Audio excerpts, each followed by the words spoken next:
السلام عليكم ورحمة الله وبركاته. صحرای سعودی با جای حضرت صالح علیه السلام هجره 200 کیلومتر موند. اینجا برادری سودانی کوسپان چرونده است، بز چرونده است، بز صحرا،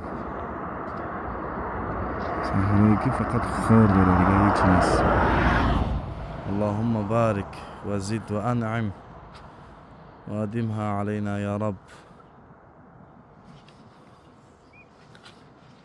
طرف ما نصیب کنه ان شاء الله تعالی. انا این طرف میریم. 200 کیلومتر بعد مکان قوم صالح علیه السلام میشه، منطقه حجر.